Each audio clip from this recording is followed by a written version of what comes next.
You're tired, but not the kind of tired that a good night's sleep fixes. I'm talking about a tiredness that sits behind your eyes, that follows you into the morning, that shows up even after the vacation, even after the rest, even after you did everything right. And here's what makes it more confusing. The doctors can't find it. Your tests come back normal. Your blood work looks fine. They shake your hand and say, asterisk, you're healthy. Asterisk, but you walk out of that office still feeling like something is quietly draining you from the inside. Watch this now. Your faith is still there. You're still showing up, still praying, still believing. But your strength? It feels like it's slowly leaking out of a place nobody can point to on an X-ray. So if nothing is medically wrong, why does your soul feel like it's carrying a weight no one else can see? God already sees it. Let me talk to you about the routine, because that's where it hides. Not in the big dramatic moments, not in the crisis, not in the breakdown. It hides in the ordinary. It settles quietly inside the Tuesday morning, inside the school run, inside the third load of laundry, inside the Sunday service where you lifted your hands and meant it, but something inside you felt far away. You wake up, you make the coffee, you check on the kids, you go through the motions of a life that, from the outside, looks completely functional, looks normal, looks like someone who has it together, and you've become very, very good at looking like that person. So good, in fact, that even the people closest to you don't know what's actually happening on the inside. And what is happening on the inside? You're running, but the tank has been on empty for longer than you want to admit. Stick with me on this one. You know what happens when you ignore the fuel light on your car? You don't stop. You tell yourself, I'll make it to the next station, and you keep driving. And sometimes you do make it. So you do it again next time, and again. And before long, ignoring that warning light becomes your normal.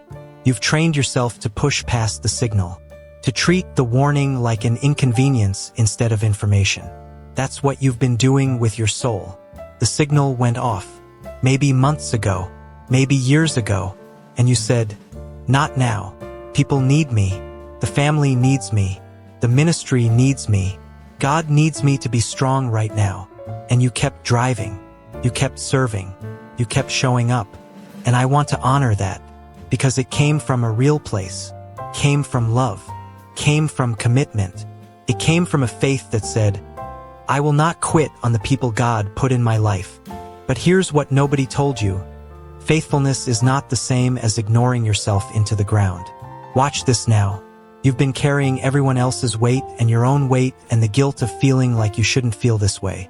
3 weights, 1 person, and then you wonder why you're exhausted. You go to prayer, and you mean it. You bow your head and you reach for God, and then somewhere in the middle of it, your mind drifts. To the bill, to the conversation you haven't had, to the thing you said last week. And then comes that quiet guilt. That voice that says, why can't I just focus? What's wrong with me? I used to feel His presence so clearly. Why does it feel like there's glass between me and God right now? So you pray harder. You read more. You push through Sunday like everything is fine. You smile in the corridor. You say, I'm blessed when someone asks how you're doing, because you believe you should be blessed, because your theology tells you that God is good, and He is good. You're not wrong about that. But somewhere in the gap between what you know to be true and what you actually feel, something has gone very quiet, very still. And it's not peace, it's numbness. And numbness dressed up in spiritual language is one of the most dangerous places a believer can live. Are there any overcomers in the room today? People who have been overcoming so long they've forgotten what it feels like to just rest? Here it is. The loop goes like this. You get tired. You push through. You crash briefly, maybe a Sunday afternoon nap, maybe a night where you actually sleep and you think, okay, I'm better now. And then Monday comes, and the weight comes back, and you push through again, and the rest gets shorter, and the exhaustion gets a little deeper each time, round and round, cycle after cycle. And the cruel part? The cruel part is that you're doing all the right things. You're not living in sin. You're not abandoning your faith. You're not being lazy or irresponsible. By every external measurement, you are doing what a faithful person is supposed to do. So why does it feel like the more you give, the more hollow you become? Because you have been pouring from a vessel that nobody has been filling. And God sees that. He sees the cup that's been running dry. He sees the smile you put on for the church. He sees the prayer you pushed through even when your heart felt distant. He sees what the doctor missed. He sees what your family doesn't notice. He sees what even you have stopped admitting to yourself. God sees the weight behind the faithfulness, and He has something to say about it. Now I want to challenge something, because you've been sitting with this idea maybe for a long time that if you could just fix the inputs, you'd fix the output. Get more sleep, eat better, take a break, set better boundaries, maybe try a new routine, maybe a sabbatical, maybe a digital detox. And I'm not saying those things are wrong. They're not wrong. But watch this now. If you've tried the rest and the exhaustion came back, what does that tell you? If you've taken the vacation and returned to the same emptiness, what does that tell you? If you've rearranged the schedule, cut the commitments, done everything the productivity coaches told you to do, and the hollow feeling is still there, then maybe, just maybe, you've been treating the symptom while the root goes untouched. Here's the belief I want to break today. The belief that this is a management problem. That if you manage your time better, manage your energy better, manage your emotions better, you can manage your way out of where you are. That this is fundamentally a discipline issue, a routine issue, a rest issue. Stick with me on this one. What if it isn't? What if this exhaustion you're carrying, this particular kind, the kind that follows you into the morning, the kind that sleep doesn't fix, what if God is not asking you to solve it? What if He is using it to reveal something? Because here's what I've noticed. We treat exhaustion like it's the enemy. We treat it like a malfunction, like our body and our soul misfired.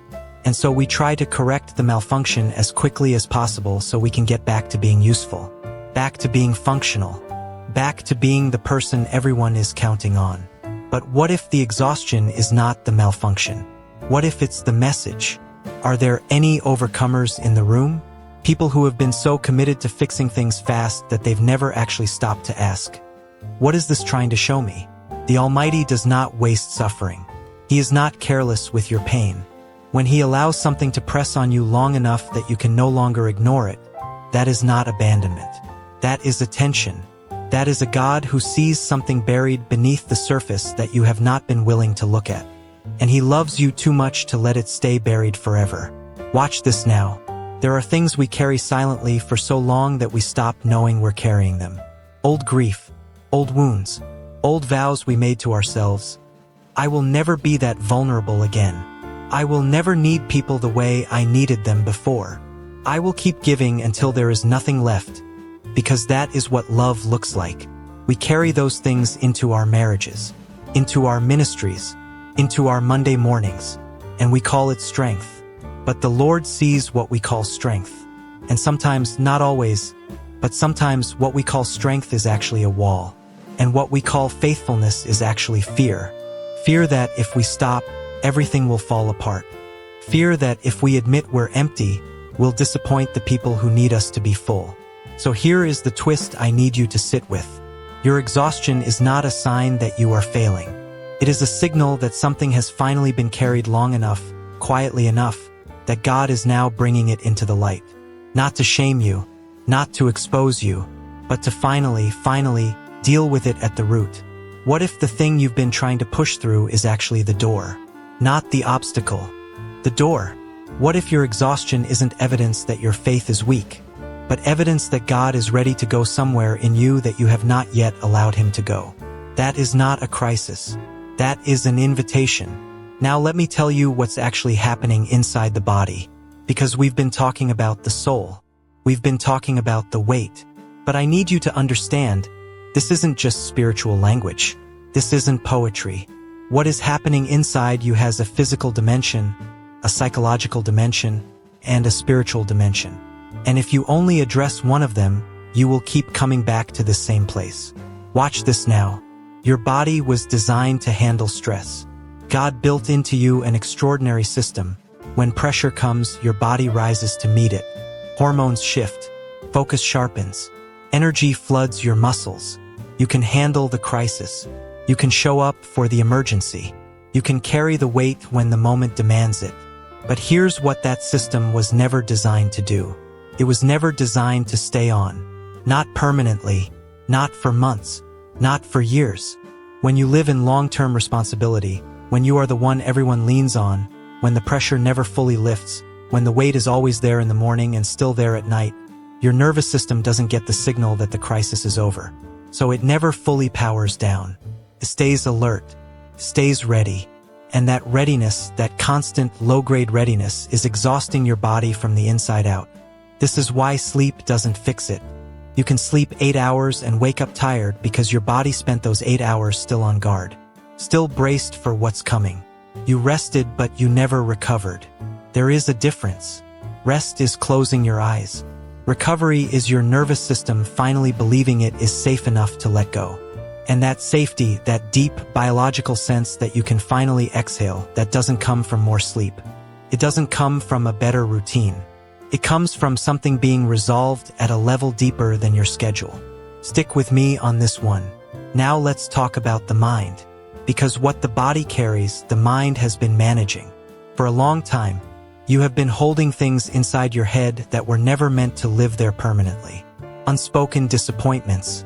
Conversations you rehearsed but never had. Expectations that weren't met. Not dramatically, not in one big moment, but quietly, repeatedly over years.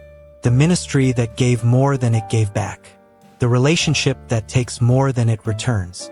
The version of yourself you thought you'd be by now, standing next to the version of yourself you actually are. You didn't process those things. You didn't have time, or you didn't have a safe place. Or you told yourself it wasn't that serious. So you filed it. You shelved it. You said, I'll deal with that later. And later became more later. And the shelf got heavier. The mind grows weary not just from thinking too much, but from carrying unresolved things for too long. From maintaining a version of yourself in public that costs you privately. From the performance of strength day after day in front of people who need you to be strong. That performance is work. Even when it looks effortless. Even when you've gotten very good at it.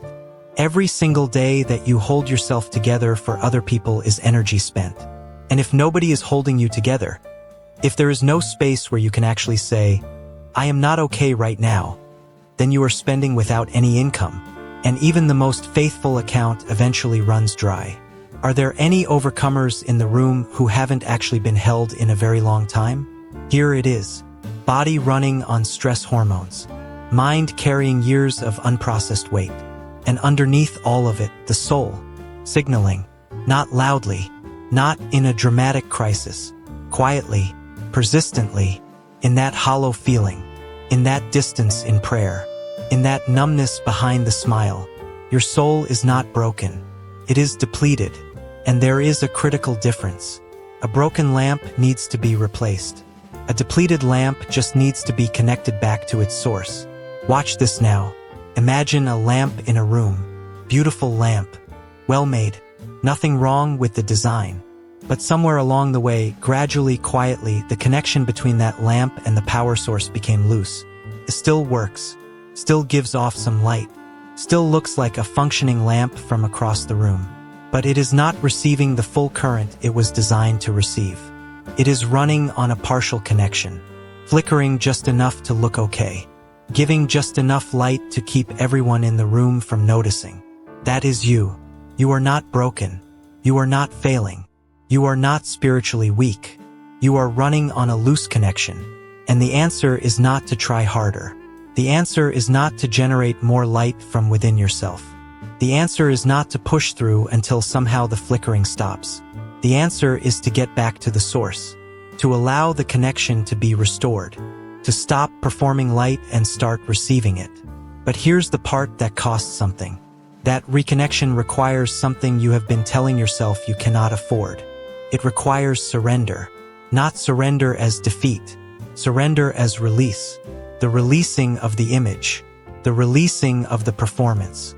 The releasing of the belief that you have to keep giving even when there is nothing left to give. The Almighty is not asking you to produce more. He is asking you to receive. And receiving requires stopping. And stopping feels terrifying when everything around you still needs to keep moving. So you keep going, and the connection gets looser, and the light gets dimmer, and you call it faithfulness. But God sees the lamp, and God sees the loose connection. And God, who is not confused by any of this, is not standing over you with a checklist. He is not calculating how many more weeks you can hold on before something breaks. He is standing at the place where the connection was lost, waiting, patiently, not impatiently tapping his foot, but with the quiet certainty of a creator who knows exactly what he made you to carry, and what he never asked you to carry alone. Your body is telling you something. Your mind is telling you something. And your soul, beneath all of the weight, beneath all of the years, beneath all of the faithfulness, your soul is not crying out in desperation. It is calling you home, not to a place, to a presence. The renewal you're looking for is not on the other side of a better routine. It is on the other side of finally letting God into the room you've been managing alone. That is the root. That is what this exhaustion has been trying to show you all along. Now I want to talk to you about something most people never say out loud, because we've established where you are. We've named the exhaustion. We've traced it through the body, through the mind, through the soul. We've looked at the loop honestly, and we've begun to see that this is not a management problem. It is a message. But now I need you to go one level deeper, because here is the belief that is keeping you stuck. Not the tiredness itself. The belief underneath the tiredness. The belief that stopping is the same as failing. Watch this now. From the time you were young, and I don't know your story, but I know enough about people who carry what you carry, you learned something.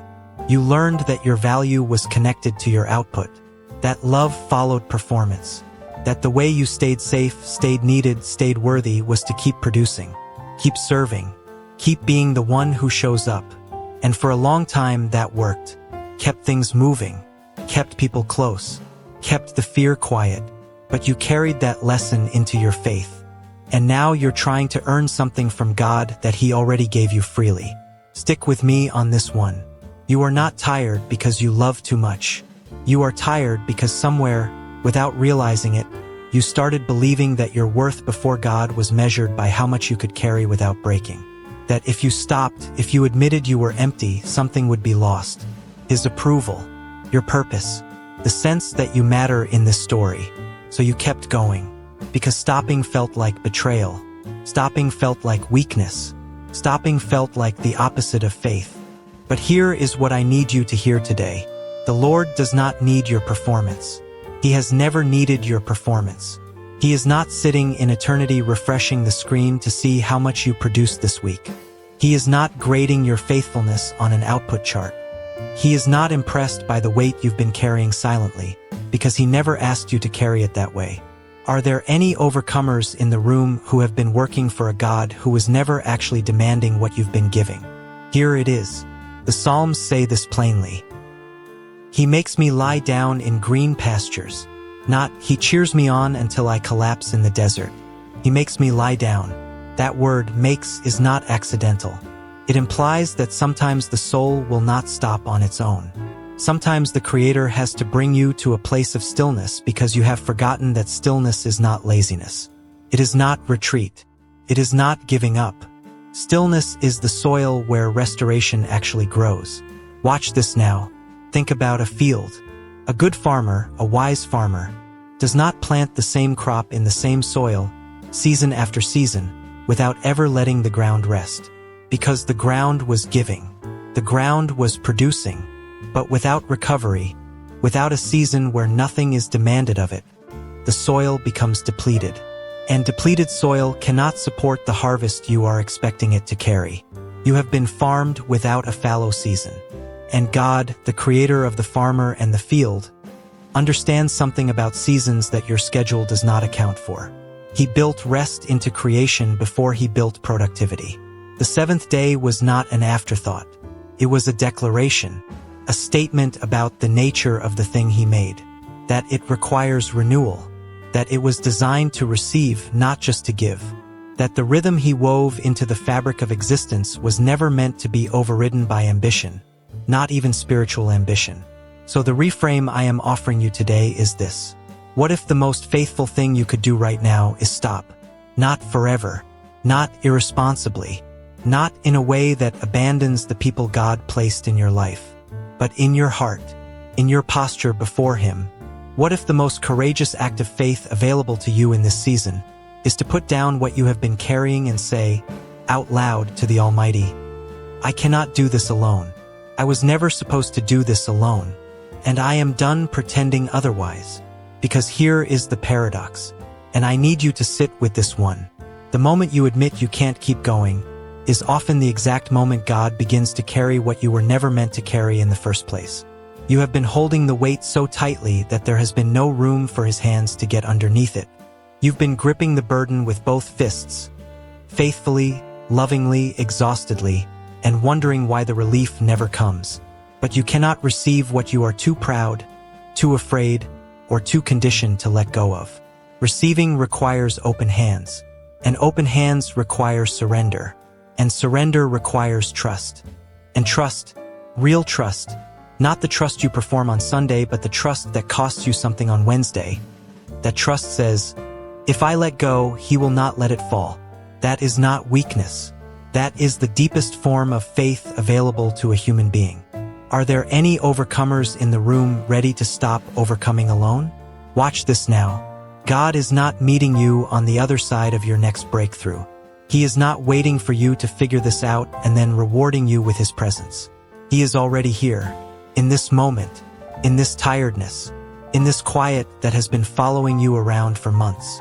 He has been here the whole time, not judging the emptiness, but standing in it with you.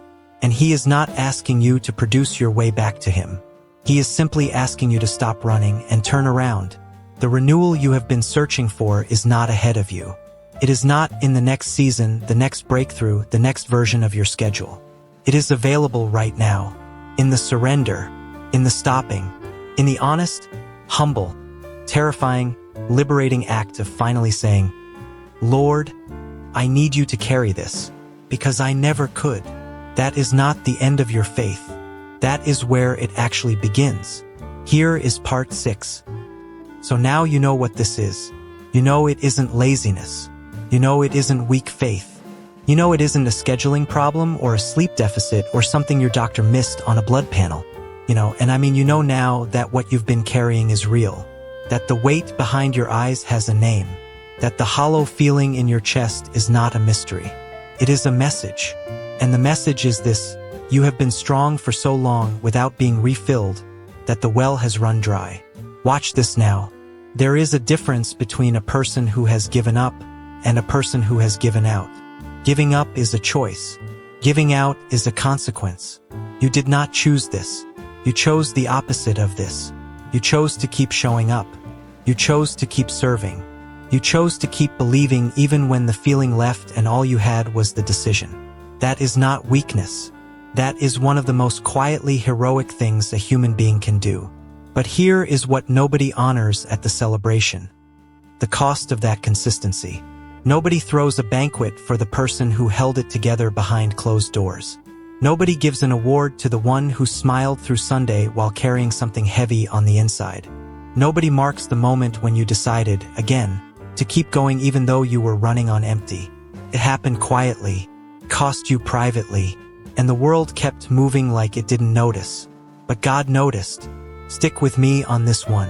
The Lord does not see the way your calendar sees you. Your calendar sees output. Your calendar sees commitments met and responsibilities fulfilled and boxes checked. But the Almighty, the one who formed you before you had a single obligation, before you had a single person depending on you, before you became whatever role you have been performing, He sees you. Not what you produce, not what you carry, you. And what He sees right now is not disappointment. It is not frustration that you got here. It is not a God standing back with His arms crossed wondering why you couldn't hold it together better. What He sees is a soul that loves deeply. A person whose exhaustion is the direct evidence of how much they cared. You are not empty because you failed. You are empty because you gave. And somewhere in the distance between giving and being refilled, the gap grew. Quietly, gradually, until one day you woke up and realized the distance was enormous. Are there any overcomers in the room who poured themselves out for people and forgot to ask anyone to pour back in? Here it is. Strength, when it is never allowed to rest, does not stay strong forever. Calcifies. It becomes performance. And performance, no matter how faithful the performer, is not the same as presence. You have been present in every room except one. The one that matters most. The room inside yourself where God has been knocking. Not loudly, not dramatically. Just with that persistent, quiet knock that sounds a lot like exhaustion. He was not sending the tiredness to punish you. He was sending it to find you. Watch this now. The realization I need you to land on today is not complicated. But it will cost you something to receive it honestly. You are not tired because something is wrong with you. You are tired because something is right with you. A capacity to love, to serve, to carry, that has simply been operating without a source of restoration. The design is not broken. The design is beautiful. But every design has requirements. And one of the requirements of the soul God gave you is this. It must be filled before it can keep pouring. You cannot give from what you do not have. You cannot illuminate a room from a lamp with a loose connection. And you cannot sustain the life God called you to build if you keep treating His presence as a reward for performance rather than the source of everything you were ever meant to carry. That is the realization. Right there. You have been living backwards. Producing in order to feel worthy of receiving. Serving in order to earn the rest. Giving in order to justify finally being still. But the Lord never set it up that way. He set it up the other way around. Receive first. Be filled first. Be restored first. And then, out of that fullness, not out of that emptiness, go and give. This exhaustion is not your conclusion. It is your correction. And the God who sees what no doctor can diagnose. He is not waiting for you to recover before He shows up. He is the recovery. So here we are. We have walked the whole road together. We named the exhaustion. We traced it through the body, through the mind, through the soul. We looked at the loop honestly. We broke the belief that this is a management problem. We arrived at the root. And now, right here at the end, I don't want to give you another challenge. I don't want to hand you another thing to carry out of this room. I just want you to breathe. Because here is what I know about the person sitting with this right now. You came into this with weight on you. Real weight. The kind that has been there so long you stopped noticing it was weight. You just started calling it life. And somewhere in the middle of all of this, something shifted. Not loudly, but you felt it. A small unlocking. A quiet recognition. The sense that finally, someone put words to the thing you couldn't name. That wasn't me. I just held up a mirror. The one who sees you has always been God. Watch this now. There is a verse in Psalms that I want to leave with you. Not to give you a task. Not to send you home with homework. Just to remind you of something true. He heals the brokenhearted and binds up their wounds. Not, He heals the ones who figured it out in time. Not, He heals the ones who kept their performance consistent enough. He heals the brokenhearted. The depleted. The ones who carried too much for too long and finally ran out of ways to pretend they hadn't. That is you. And that healing is not something you have to earn your way back into. It has already begun.